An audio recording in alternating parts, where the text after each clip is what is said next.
Good morning, all of you. We will revise the chapter number 15, Economic Development. यहाँ पे हम India की economy के बारे में बात कर रहे हैं और डेवलपमेंट की बात कर रहे हैं कि इंडिया में कितनी डेवलपमेंट हुई है और क्या क्या रीज़न्स हैं, क्या क्या फीचर्स हैं एक डेवलपिंग इकोनॉमी के. ओके,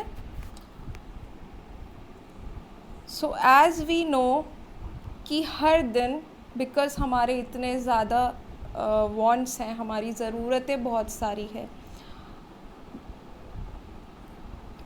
सो हर पर्सन लाइफ में अपने वांट्स को सैटिस्फाई करने के लिए बहुत सारी एक्टिविटीज़ करता है, अपने एग्जिस्टेंस के लिए बहुत सारी एक्टिविटीज़ करते हैं. सो कुछ लोग जो लोग अपने एग्जिस्टेंस के लिए स्ट्रगल करते हैं, दे आर पुअर. और कुछ लोग हैं जिनके पास बहुत ज़्यादा इनकम है, दे आर रिच. जब हम इकोनॉमिक डेवलपमेंट के बारे में बात करेंगे तो हम पूरे नेशन के बारे में बात करेंगे, और जब हम इकोनॉमी के बारे में बात करेंगे दैट मीन्स इनकम, नेशन की इनकम. इकोनॉमी मीन्स पूरी नेशन, और इकोनॉमिक्स में हम इनकम से रिलेटेड बात करेंगे. सो economic development. Economic development means constant increase. Constant मतलब कंटिन्यूस, एक इंक्रीज होना चाहिए नेशनल इनकम का. ओके, इकोनॉमी तभी डेवलप होगी जब उसके नेशन की इनकम ज़्यादा होगी. जब हम इकोनॉमिक्स की बात करेंगे तब हम उसमें सिर्फ इनकम की बात करेंगे. ठीक है. सो एक इकोनॉमी की डेवलपमेंट कब होगी? जब उसकी नेशनल इनकम बढ़ेगी. अगर नेशन की इनकम बढ़ेगी तो पर पर्सन की इनकम बढ़ेगी. पर पर्सन को बोलते हैं इकोनॉमिक्स में पर कैपिटा इनकम, यानी पर पर्सन की इनकम बढ़ेगी. और जब पर पर्सन की इनकम बढ़ेगी तब उनके लिविंग स्टैंडर्ड में, जो उनका रहन सहन है, उसमें भी एक इंक्रीज़ आएगा, वो भी बढ़ेगी. So all of three, constant increase in national income, increase in per capita income और improvement in living standard, ये तीनों को मिला के क्या होता है? इकोनॉमी की डेवलपमेंट होती है. Okay, so national income is total income. Country की टोटल इनकम जितनी है उसे हम कहेंगे नेशनल इनकम. और अगर हमें पर कैपिटा इनकम फाइंड आउट करना है, यानी पर पर्सन की इनकम फाइंड आउट करनी है, so total income divided by total population, जितने लोग रह रहे हैं और जितने लोगों की इनकम है उससे हम उसे डिवाइड कर देंगे. So per capita income is equal to total income of the nation divided by total population. Okay,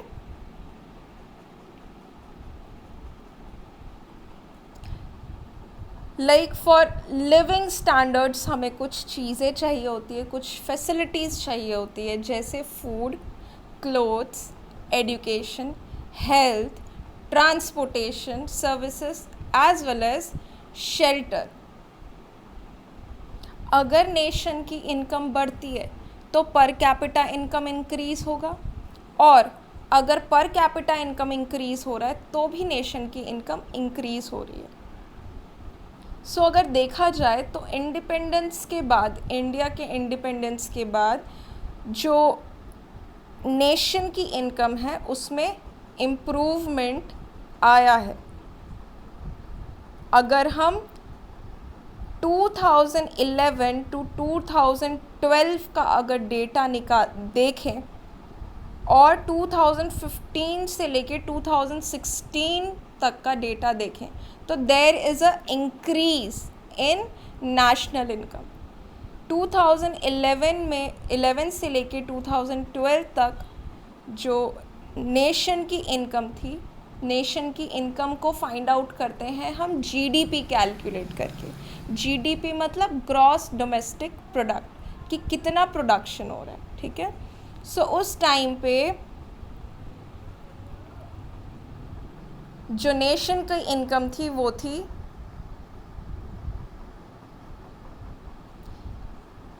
is 87,36,039 crore.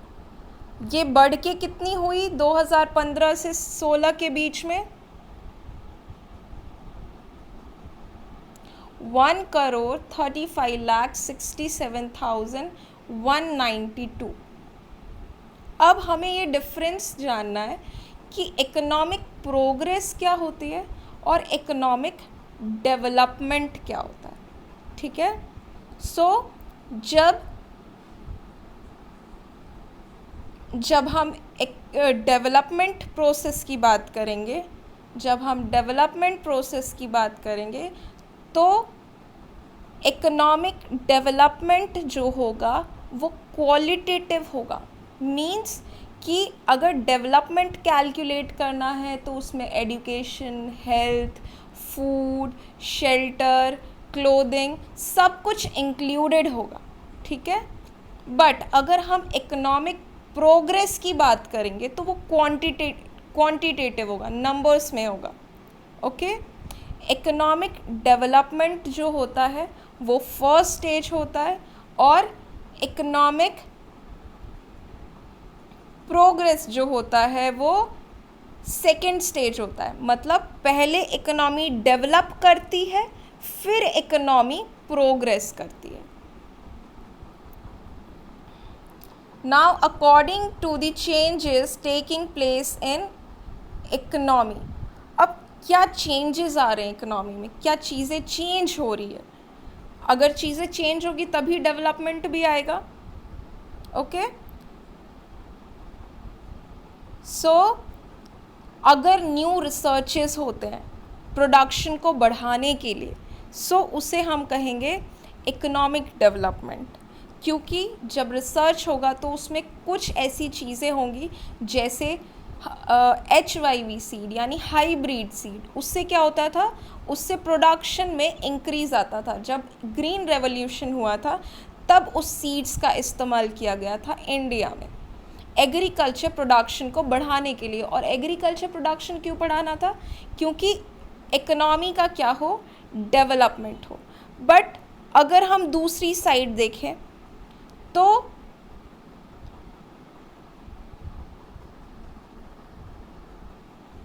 जब एग्रीकल्चरल प्रोडक्शन बढ़े, बट किसकी वजह से बढ़े, एग्रीकल्चरल लैंड की वजह से बढ़े, दैट इज़ इकोनॉमिक प्रोग्रेस। उसे कहेंगे कि इकोनॉमी में प्रोग्रेस आई है, ठीक है। अब क्या डिफरेंस है डेवलप्ड और डेवलपिंग नेशंस में, ठीक है। जो डेवलप्ड कंट्रीज़ है उनकी नेशनल इनकम क्या है, ज़्यादा है, इसीलिए वो इकोनॉमिक प्रोग्रेस स्टेज पे है। जबकि डेवलपिंग कंट्रीज़ में नेशनल इनकम तो बढ़ रही है पर वो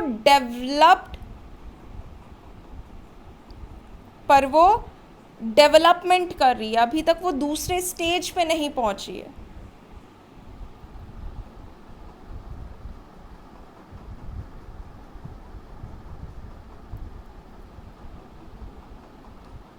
अब डेवलपिंग इकोनॉमी के कुछ फीचर्स हैं। अब हम ये चीज़ कैसे डिसाइड करते हैं कि ये इकोनॉमी डेवलप्ड है, ये इकोनॉमी डेवलपिंग है? क्योंकि दोनों के नेशन के जब इनकम बढ़ेगी, इंक्रीज़ होगी, तो उसे हम इकोनॉमिक प्रोग्रेस बोलेंगे। जब डेवलप्ड कंट्री की इकोनॉमी में नेशन के इनकम में इंक्रीज़ आएगा तो उसे हम प्रोग्रेस बोलेंगे। बट जब डेवलपिंग कंट्री के नेशनल इनकम में इंक्रीज आएगा तब हम उसे इकोनॉमिक डेवलपमेंट बोलेंगे। क्यों? उसका रीज़न क्या है? उसका रीज़न ये है कि वो कंट्रीज़ जिसकी इनकम पर पर्सन इनकम $735 से कम हो, उसे हम कहेंगे डेवलपिंग इकोनॉमी, और जिनकी उससे ज़्यादा होगी उन्हें कहेंगे हम डेवलप्ड इकोनॉमी। ठीक है? और ये जो इनकम है ये डिसाइड किया है वर्ल्ड डेवलपमेंट रिपोर्ट ने 2004 में। ओके, सो अभी हम ये देखेंगे कि डेवलपिंग कंट्रीज़ के फीचर्स क्या क्या होते हैं, क्योंकि इंडिया एक डेवलपिंग कंट्री है। ठीक है?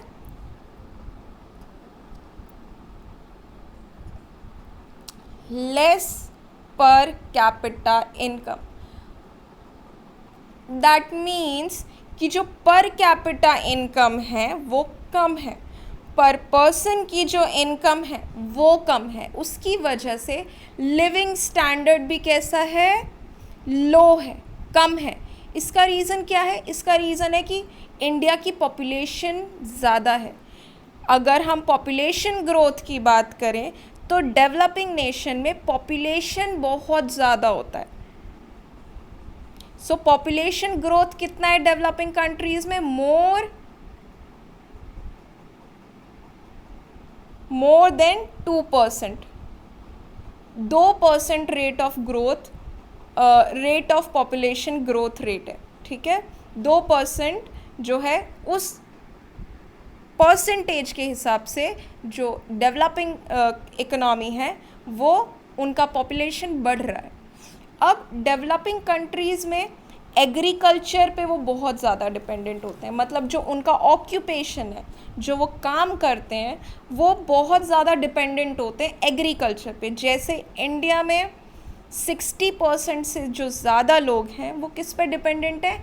एग्रीकल्चर पे। मतलब जो एम्प्लॉयमेंट है, उनका काम है, वो क्या है? एग्रीकल्चर में ज़्यादा है। ठीक है? और बाकी की जो है वो है 26%, वो है सेकेंडरी सेक्टर, आपका इंडस्ट्रियल सेक्टर और सर्विस सेक्टर। ठीक है?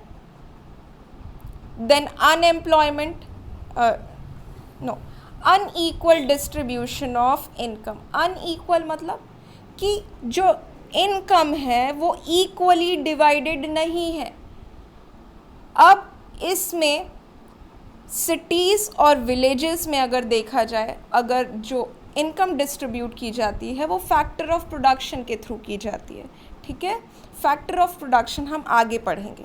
ओके, सो बहुत ज़्यादा गैप है, बहुत ज़्यादा इनइक्वालिटी है किसके बीच में? सिटीज़ में और विलेजेस में। क्यों?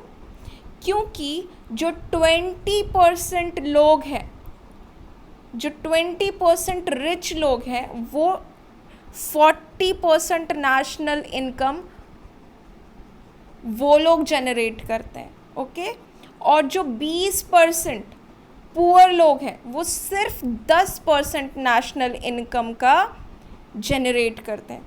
ये रीज़न है कि जो डेवलपिंग कंट्रीज़ है उसमें रिच और पुअर के बीच में बहुत ज़्यादा गैप भी है, और रिच लोगों के पास ज़्यादा पैसे हैं और पुअर लोगों के पास कम है।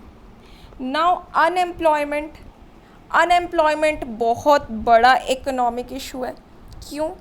क्योंकि डेवलपिंग कंट्रीज़ में अनएम्प्लॉयमेंट बहुत ज़्यादा होती है। ठीक है? सो अगर हम बात करें डेवलपिंग कंट्रीज़ की, डेवलपिंग इकोनॉमी की, तो जो रेशियो है अनएम्प्लॉयमेंट का वो 3% से ज़्यादा है।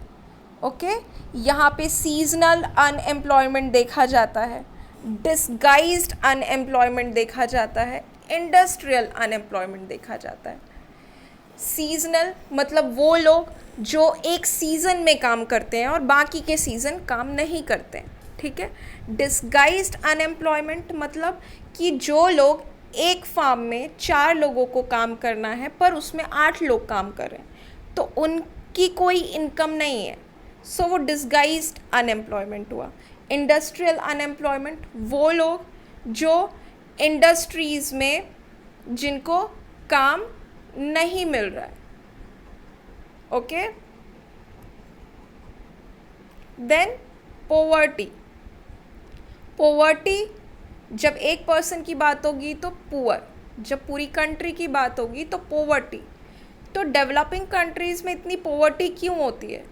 क्योंकि उनके जो बेसिक नेसेसिटीज़ हैं like food, clothing, shelter, education, health, ये सब उनको नहीं मिल पाता है. वो लोग जो इन सारी चीज़ों को, जो इनकी बेसिक नेसेसिटीज़ हैं वो उन्हें नहीं मिलती है, वो लोग होते हैं poor. People who are not able to satisfy, वो लोग जो इन सब चीज़ों को, ये सारी चीज़ों से खुद को सेटिस्फाई नहीं कर पाते हैं बिकॉज अवेलेबल नहीं है. ठीक है. तो वो कंट्रीज़ क्या होंगी?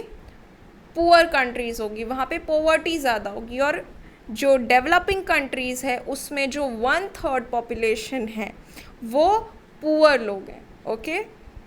Dual economy. डुअल इकोनॉमी मतलब मिक्स्ड सिस्टम. ठीक है.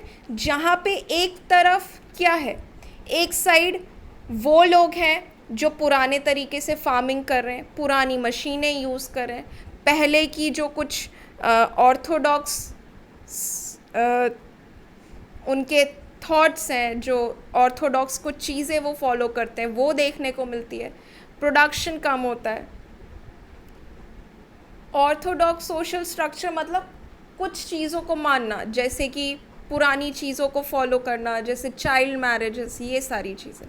अब कुछ लोग दूसरी साइड क्या है, जो सिटीज़ में रहते हैं, जहाँ पे उनके पास अलग अलग तरीके हैं प्रोडक्शन करने के लिए, अलग तरीके से वो काम करते हैं, मशीन्स नई नई हैं, तो उसकी वजह से उनका इनकम ज़्यादा आ रहा है. तो वो भी एक उनकी लाइफस्टाइल चेंज कर देती है. तो दैट इज़ द रीज़न, ये भी एक फीचर है डेवलपिंग कंट्री का. Okay. Then insufficient infrastructure. Infrastructure means your basic facility, जैसे कि education, transportation, communication, electricity, health facility, banking.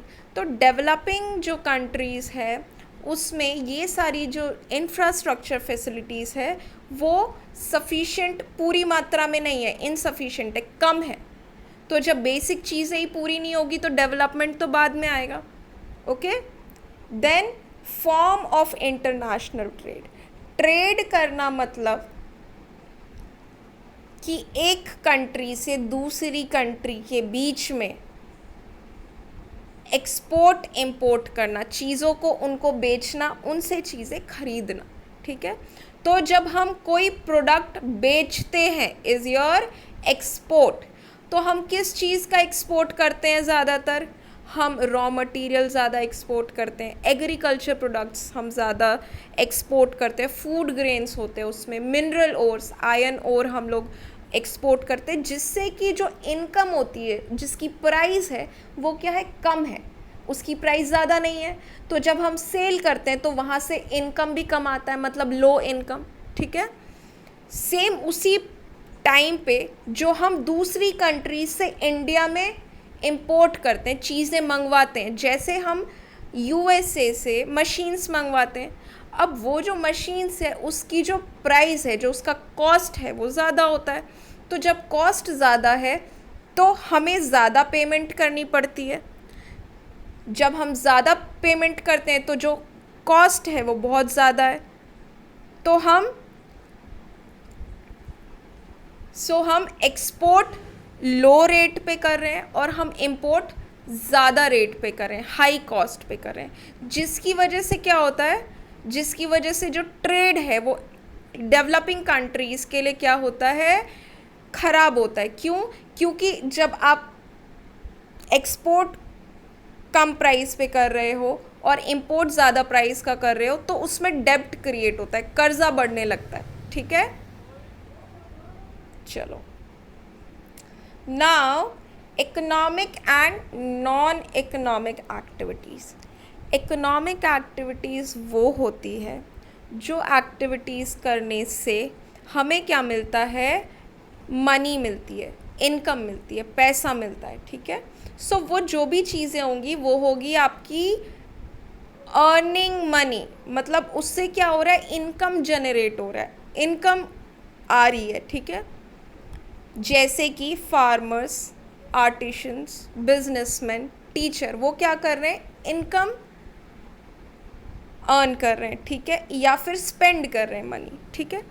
But कुछ नॉन इकोनॉमिक एक्टिविटीज़ होती है, वो एक्टिविटीज़ जिसमें आपको इनकम के लिए आप वो काम नहीं करते हो, पैसों के लिए वो काम नहीं होता है। जैसे एक मदर है जो अपने बच्चे को देख रही है, उसका ख्याल रख रही है, तो उसके रिटर्न में वो उनसे पैसे नहीं मांगती है, ठीक है।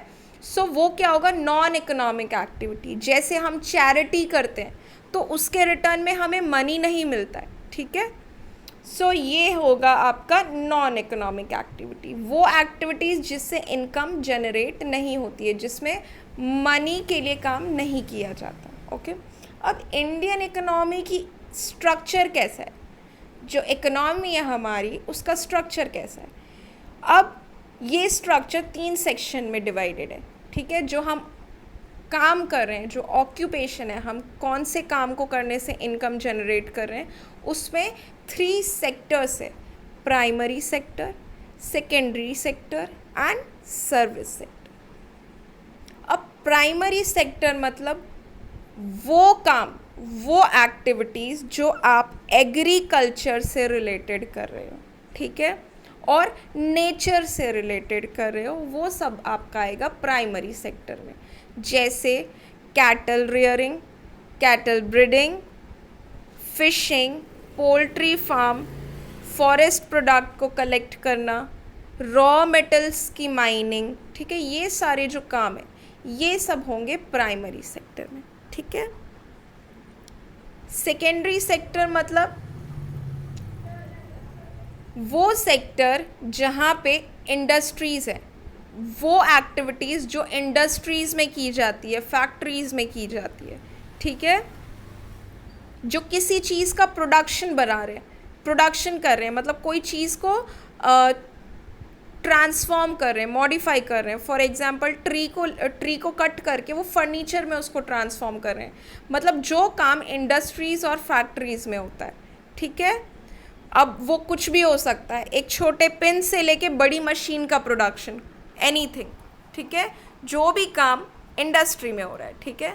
नाउ हमने नेचर से रॉ मटेरियल ले लिया, ठीक है, देन हमने उस रॉ मटेरियल को प्राइमरी सेक्टर से लेके सेकेंडरी सेक्टर इंडस्ट्री में उसको बना के एक फर्नीचर बना दिया, ठीक है। अब सर्विस सेक्टर क्या करती है, सर्विस सेक्टर हमें सर्विस प्रोवाइड करती है। जैसे वो जो मशीन है, वो फर्नीचर है, वो मार्केट में अवेलेबल होगा, ठीक है। सो वो मार्केट जो है, जो चीज़ें आपको सर्विस प्रोवाइड करती है, like communication, trade, Airways, waterways, education, health, banking, ये सारी जो चीज़ें हैं ये सर्विस सेक्टर में इंक्लूडेड होता है, ओके। बट इंडिया की इकोनॉमी में जो मोर देन 60% लोग हैं वो एग्रीकल्चर सेक्टर पे डिपेंडेंट है, जिसकी वजह से जो एम्प्लॉयमेंट जनरेशन है, जो एम्प्लॉय जो है वहाँ पे, वो ज़्यादातर एग्रीकल्चर सेक्टर में है और वहीं से उनकी इनकम होती है, ठीक है। और जो प्राइमरी सेक्टर है एज़ कंपैरिजन टू सेकेंडरी और सर्विस सेक्टर ज़्यादा है, ठीक है। अगर इकोनॉमिक डेवलपमेंट तब ज़्यादा होगा जब सर्विस सेक्टर और इंडस्ट्रियल सेक्टर जो है उसका इम्पोर्टेंस बढ़े तब। अब इंडियन इकोनॉमी का स्ट्रक्चर कैसा है ये तो हमने पढ़ लिया, ठीक है। नाउ अगर कोई भी हम प्रोडक्शन कर रहे हैं तो उसमें कौन कौन से टूल्स इस्तेमाल किए जाएंगे, यहाँ पे फैक्टर्स से मतलब होता है टूल्स, ठीक है, कि एक प्रोडक्शन को करने के लिए एक प्रोडक्ट तैयार करने के लिए कौन कौन से टूल्स की ज़रूरत पड़ती है, ठीक है, कौन कौन से फैक्टर्स की ज़रूरत पड़ती है, ठीक है। So your first one is land, ठीक है। जितनी भी जो भी लैंड है, ठीक है, वो क्या है, वहाँ से आपको क्या मिलता है, नेचुरल रिसोर्सेज मिलते हैं, फॉरेस्ट, रिवर्स, ठीक है, माउंटेन्स, ठीक है, मिनरल्स, ठीक है। और जो लैंड के ऊपर है वो आपका लैंड है जहाँ से आपको रॉ मटेरियल मिल रहा है। और जो अर्थ है, अर्थ के इंटीरियर पार्ट से हमें मिनरल्स मिल रहे हैं, मेटल्स मिल रहे हैं। तो वो भी हमारे लिए इसलिए ज़रूरी है क्योंकि उस लैंड के थ्रू हम प्रोडक्शन कर पाते हैं, बिकॉज नेचर से हमें रिसोर्सेज मिलते हैं, ठीक है। सो फॉर एग्ज़ाम्पल मान लो कि आयरन, ठीक है, आयरन हमने लैंड से लिया, ठीक है, आयरन ओर हमें लैंड से मिला, ठीक है। अब वो ओर है, ठीक है, रॉ फॉर्म है, ठीक है। तो अब उसमें अब हमें किस चीज़ की ज़रूरत पड़ेगी, कैपिटल। कैपिटल मीन्स वो सारे इंस्ट्रूमेंट्स जो प्रोडक्शन के लिए इस्तेमाल किए जाते हैं, जो लोगों ने बनाए हैं इंस्ट्रूमेंट्स, जैसे टूल्स, हाउसेस, मशीन्स, ठीक है, मनी, इन्वेस्टमेंट, ये सारे आपके कैपिटल हैं, ठीक है। अब किसी मशीन के थ्रू, ठीक है, हमने क्या किया, आयरन ओर को किस में कन्वर्ट किया, आयरन की जो फॉर एग्ज़ाम्पल मान लो कि ट्रेन के जो बॉगीज़ हैं उसको हमने ट्रांसफॉर्म किया आयरन से, ठीक है, कैपिटल यूज़ करके, मशीन यूज़ करके, ठीक है। इसमें फिज़िकल कैपिटल और नॉन फिज़िकल कैपिटल दोनों आता है, ठीक है। अब इसको बनाने के लिए लेबर्स चाहिए, क्यों, क्योंकि मशीन तो अपना काम करेगा, ठीक है, बट वो मशीन को चलाने के लिए लेबर्स चाहिए। सो लेबर्स प्रोडक्शन के एक टूल है, ठीक है। सो लेबर्स क्या करते हैं, लेबर्स काम करते हैं प्रोडक्शन प्रोसेस में, ठीक है, किसके लिए, ताकि उनको मॉनेटरी गेन, मतलब उन्हें पैसे मिल सके, ठीक है, सैलरी मिल सके, ठीक है, मनी मिल सके, इनकम मिल सके, ठीक है। सिर्फ लेबर ही ऐसे हैं जो लिविंग फैक्टर ऑफ प्रोडक्शन है, ठीक है। अब जैसे लेबर्स में मान लो कि फार्म में जो लेबर्स होते हैं, ठीक है, कोई भी वर्कर है, टीचर्स हैं, डॉक्टर्स हैं, वो सब क्या कर रहे हैं, काम कर रहे हैं, ठीक है।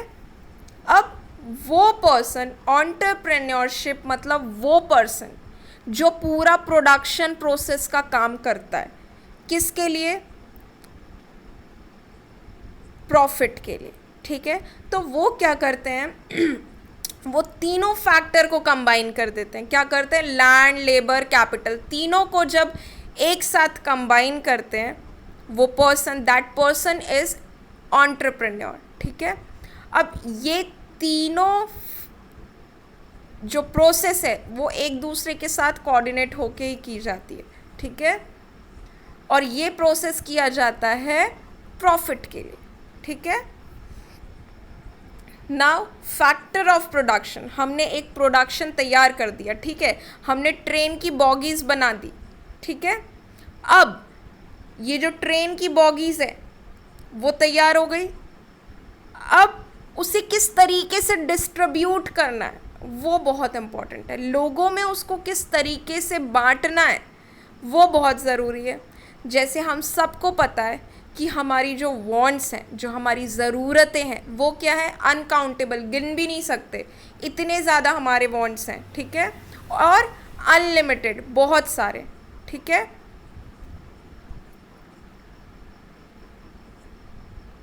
और हम अपने वांट्स को, हम अपनी रिक्वायरमेंट्स को कैसे सेटिस्फाई करते हैं, हम सेटिस्फाई करते हैं थ्रू जो डेवलपमेंट होता है वो साइंस और टेक्नोलॉजी के थ्रू होता है, ठीक है।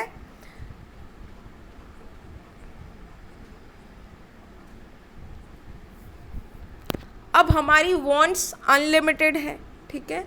सो अब उस अनलिमिटेड वांट्स, क्योंकि बहुत सारी हमारी वांट्स हैं, तो उसको किस तरीके से हमें ऑर्डर में रखना है, important order in terms of priority. आपके लिए जो चीज़ें ज़रूरी है, आपकी प्रायोरिटी में सबसे ज़्यादा है, ठीक है, वो आपको सबसे फर्स्ट रखना है। जैसे, और ये हमें ऐसा क्यों करना है, बिकॉज रिसोर्सेस लिमिटेड हैं, ठीक है।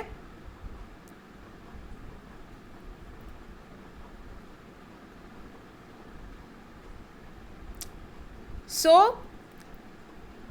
As the resources to satisfy wants are limited, resources limited है, तो इंडिविजुअल जो पर्सन है उसको डिसाइड करना पड़ेगा कि क्या चीज़ें उसके लिए बहुत ज़्यादा ज़रूरी है, इम्पॉर्टेंट है। ओके, सो जो उनकी प्रायोरिटीज़ हैं उसको सबसे ऊपर रखेंगे, जो चीज़ उसको ज़्यादा सेटिस्फैक्शन देगी उसको सबसे ऊपर रखेंगे, ठीक है, और जो चीज़ उनको बाद में चाहिए वो उसको बाद में रखेंगे। इसका रीज़न ये है कि जो रिसोर्सेज हैं वो हमारे पास लिमिटेड है, जो रिसोर्सेज हैं वो हमारे पास लिमिटेड है, जैसे natural wealth, man made wealth, ठीक है। सो इसको हमें किस तरीके से यूटिलाइज करना है, इक्वली, सही तरीके से उसको बांटना है, ठीक है। Alternative use of resources, because resources limited हैं, ठीक है, और हमारे वांट्स अनलिमिटेड हैं, तो उसके हमें अल्टरनेटिव यूजेस, ऑल्टरनेटिव उसके यूजेस हमें ढूंढने चाहिए। क्यों? क्योंकि जो रिसोर्सेज हैं वो एक टाइम पे फिनिश हो जाएंगे, तो हम किस तरीके से उसका ऑल्टरनेट यूज़ कर सकें, ठीक है। फॉर एग्ज़ाम्पल मान लो कि पेट्रोल है, ठीक है, पेट्रोल फिनिश हो जाएगा, ठीक है। सो अब क्या है, अब जो कंट्रीज़ है वो क्या सोच रही है, वो ये सोच रही है कि हम इसका कोई ऑल्टरनेटिव यूज़, इसका जो कोई ऑल्टरनेटिव रिसोर्स है वो फाइंड आउट करें, ठीक है। फॉर एग्ज़ाम्पल आपके जो बुक में एग्ज़ाम्पल है वो है जैसे wheat shown in land, wheat है हमारे पास, ठीक है, और बाजरा, मेज, ग्राउंडनट और any other yield can not be cultivated, other uses of land has to be stopped.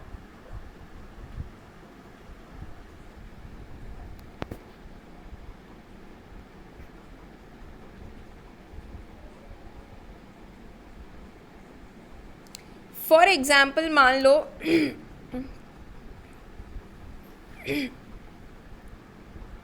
अगर हम वीट ग्रो नहीं कर सकते तो हमें उसका कुछ ऑल्टरनेट सोच के रखना पड़ेगा कि बाजरा है, मेज़ है, ठीक है, ग्राउंडनट है, ओके।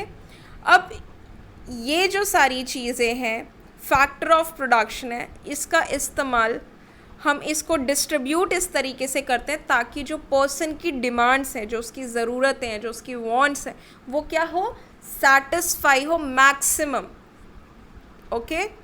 सो आज हम यही फिनिश करते हैं। नेक्स्ट रिवीजन लेक्चर में आपका जो रिमेनिंग कंटेंट है उसको रिवाइज करेंगे। Thank you.